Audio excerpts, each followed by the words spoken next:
Canister. Did you get assigned an E number?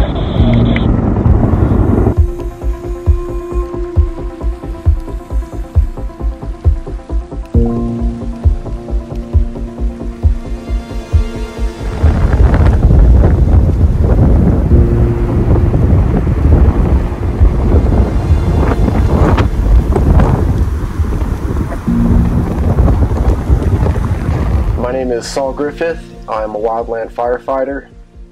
During the summer, I am on a hotshot crew, and in the wintertime, I work for a volunteer fire department. The idea behind Forged from Wildfire came to me this summer. You know, with 2020 being such a historic wildfire year, with over 9.5 million acres burned, there's always injuries. Unfortunately, from time to time, we have deaths on fires, and you know, the real question is how do you give back, or how do you help? And Amanda Marsh, a good friend of mine, she runs the Eric Marsh Foundation.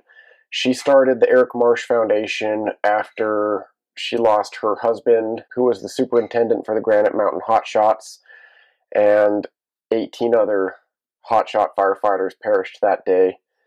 She took that tragedy and made it into a non-for-profit organization that helps the families of fallen firefighters and firefighters that are having financial difficulty due to injuries on the job. So I called my buddy Ron Hardman. Ron Hardman runs Kilroy's Workshop in Colorado Springs, and in addition to that, he's also a Forged in Fire champion. Just an outstanding person and an amazing bladesmith. And so I talked about the idea with him, and he was real excited. I hadn't actually done a Canister Damascus before, so we scheduled a date to come down and, you know, make these knives using chainsaw, which was pretty near and dear to my heart. I'm a sawyer, which means I just run a chainsaw full time. That's pretty much all I do on the crew, is just run the saw. And so using chainsaws that I have, you know, used on fires was something that, you know, really had a personal touch for me.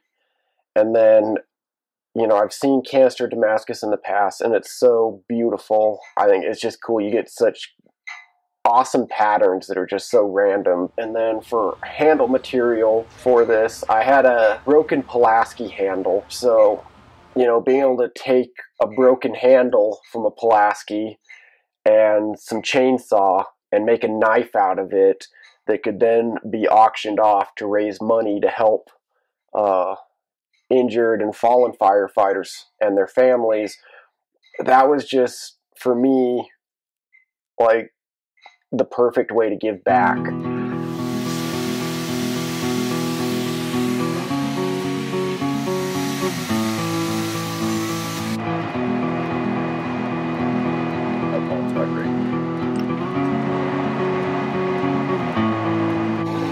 Well, I looked down from my tall window, down to the busy street of mine.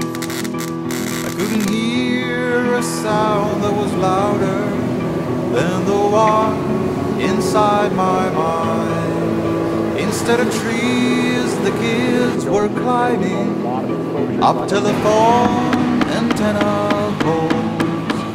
Their mothers sat on brown park benches and were waiting to get old.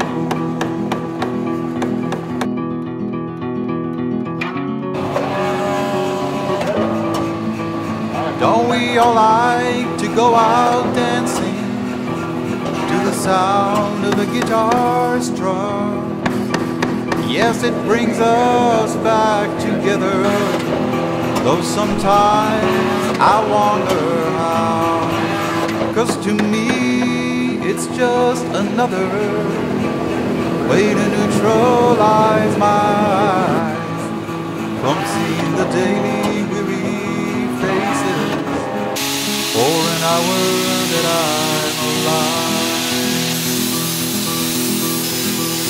Till I'm playing out for nickels I keep him in a wooden drawer, so that one day I can afford her diamonds and pearls. But when I hold her hand, I understand that she's worth a whole lot more than I could ever afford.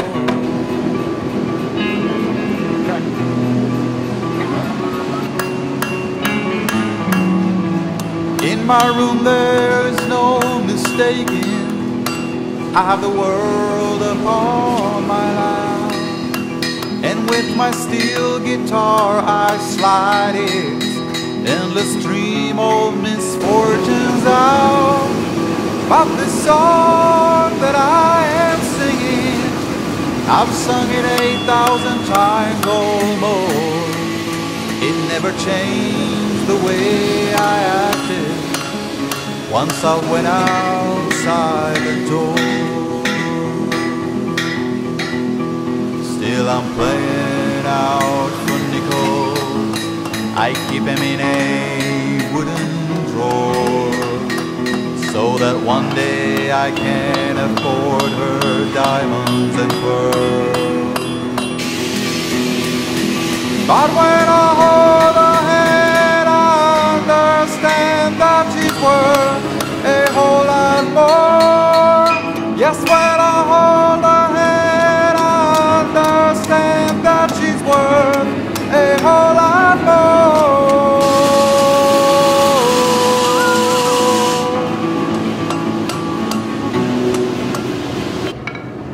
than I could ever afford.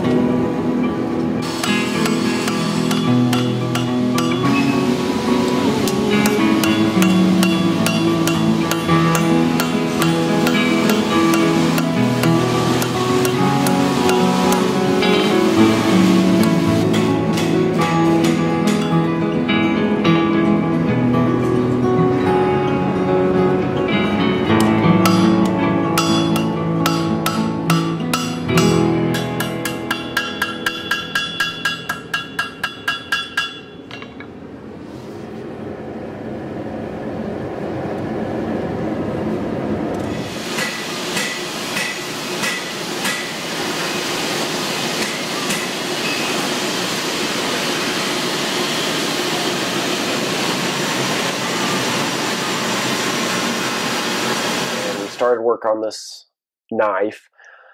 Ron wanted to join me instead of me just making a knife. He wanted to join in and make a knife to give as well, which was absolutely amazing. It's not every day you get to, you know, forge a knife side by side with a Forged in Fire champion. So I made the billet, and after I ground off the soft steel, I had a, you know, billet of hardenable high carbon steel. Cut it into chunks.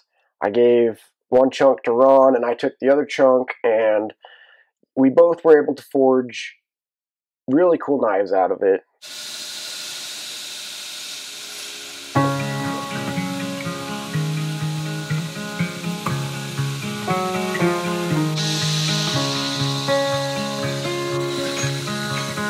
Bodies can take quite a beating. They make love and heal broken bones, and keep you just fine until something inside the size of a speck starts to grow. A friend was a month from his wedding when he was sat down for the news, and his wife, the nurse, took him over to church and said a prayer to the Savior they knew. And oh, sometimes I wonder if there's a reason life gets so hard. Well, maybe you'll find what holds you together when things try to tear you apart.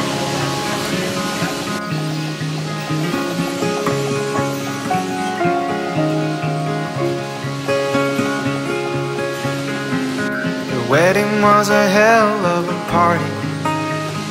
We all drank and danced all night, and watched and smiled when he spun her around, and he held her body so tight. The next day his wife took a razor, shaved off every hair on his head, looked at his face and said, I love you just the same, as they wandered swiftly back to bed. You know, sometimes I wonder if there's a reason life gets so hard. Well, maybe you find what holds you together when things try to tear you apart.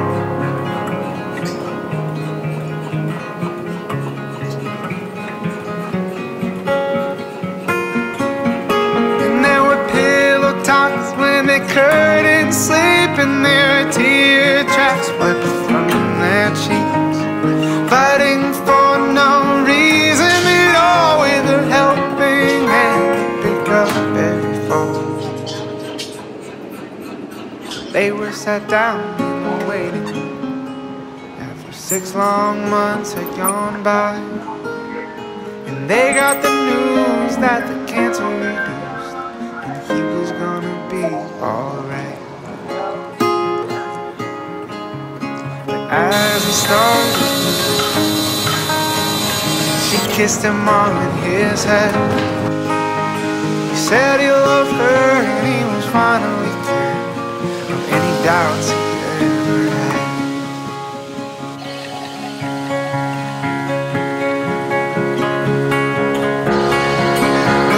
Sometimes I wonder if there's a reason life gets so hard. Well, maybe you find what holds you together when things try to tear you apart. So maybe you find what holds you together when things try to tear you apart.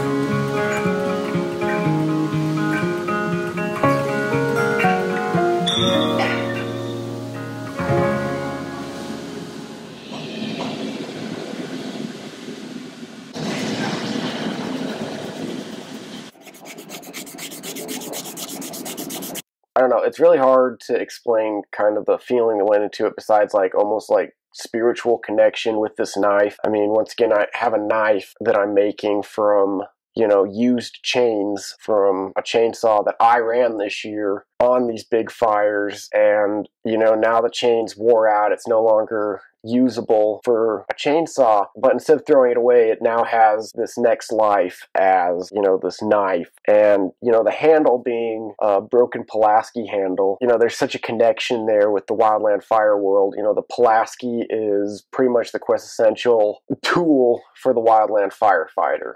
Somewhere between the chainsaw and the Pulaski, that's the two quintessential wildland fire tools. Being able to combine the two things to make a knife, that really spoke to me, and being able to take that and really just kind of channel my artistic creativity into that item was absolutely, it was just hard to describe.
wind it real quick and see if how much more that powder will pull out, but it's looking good.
In the Army, I actually got my first taste for Wildfire. Started out, I picked up a cadre job on a base working as range control, and that kind of really opened my eyes because one of the primary missions for range control is wildland fire, because, you know, we had artillery ranges and, you know, gun ranges, and we're in charge of those, and inadvertently fires always end up getting started out there, and it was our job to try to catch those fires before it, you know, turned into a big fire. So that's where I got my first real taste for wildland firefighting. You know, I always wanted to be a hotshot, clear back from when I first found out what a hotshot firefighter was. It was, you know, they're the best. They get to do the most dangerous jobs and the biggest, hottest, most dangerous parts of the fire. And, you know, that really reached me. I love being a hotshot. It hits pretty much everything that I loved about the military, you know, the brotherhood, the camaraderie, you know, working together as a team to accomplish a mission, combined with my just love for, you know, doing dangerous things and, you know, kind of, you know, doing things that not everybody out there is capable of or wants to do. Windows wide, the curtains fly to catch the evening breeze. Without you here to keep me warm, believe I'd rather freeze. Believe I'd rather freeze. Handle, I need to sand it down to 600 grit. We'll do the flame treatment on it and then oil it and call it good. For dreams we never planned. For dreams we never planned. When the sky said the winter time. Of course, we had to do a charred finish on the handle. And you cry to see a shadow was growing long across the lawn. Another song.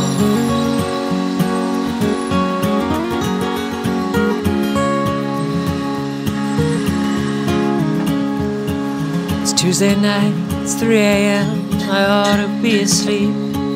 If only I could tell you all about the dreams I keep, or about the dreams I keep. I wake up every morning and I'm wasted all the day. I'd turn it all around if I could only hear you say that you're here to stay. When the sky said the winter time is coming on, and you cry to see a shadow is growing long across the lot, another song.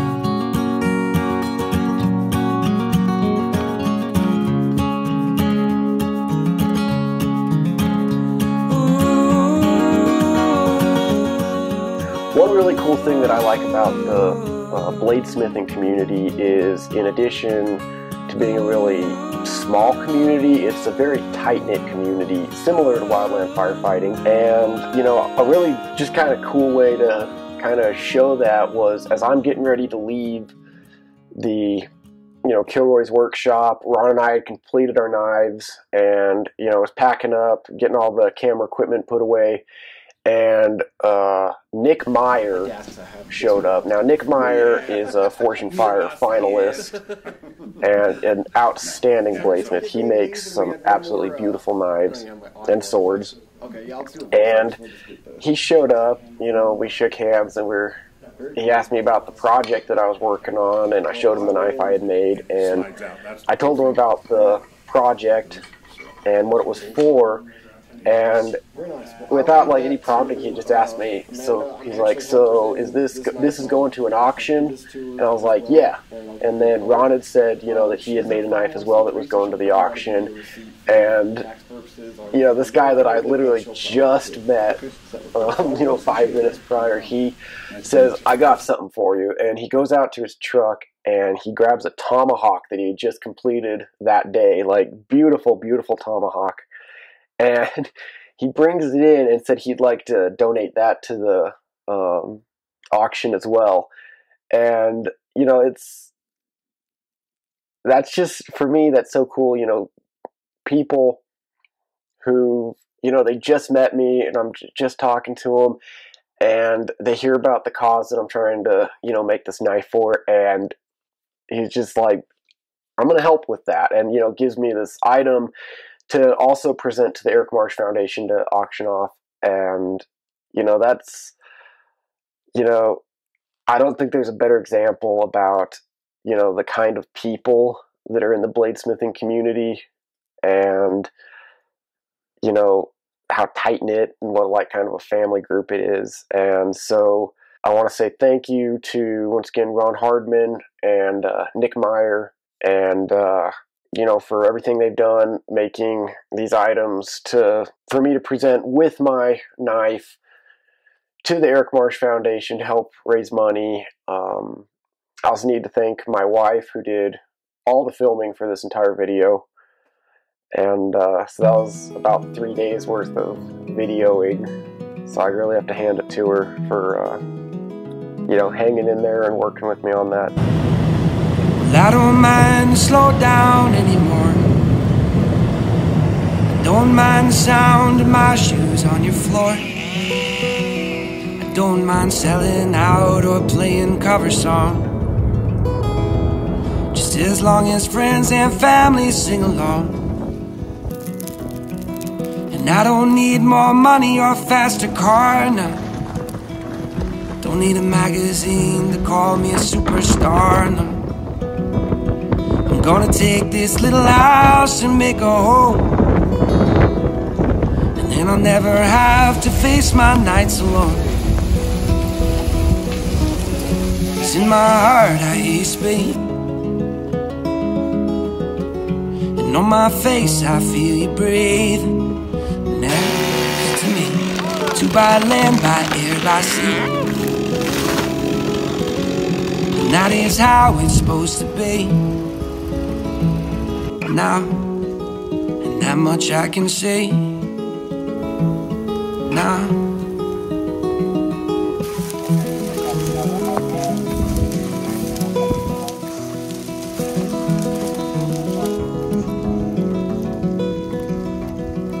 I'm pulling loaves of bread down from the shelf, and how rare it is that I stay up past 12. Backyard, we are going to start a garden. If that don't sound mighty good, I beg your pardon. It's in my heart I hear you speak, and on my face I feel you breathe next to me. To by land, by air, by sea, and that is how it's supposed to be. Now, and that much I can say now. If they don't love us, we don't need them. Let's find our own brand of freedom. If they don't love us, we don't need them. Well, let's find our own brand of freedom.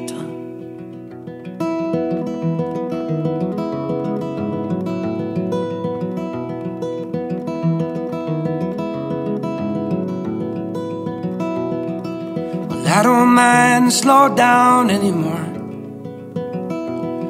Don't mind the sound of my shoes on your floor anymore.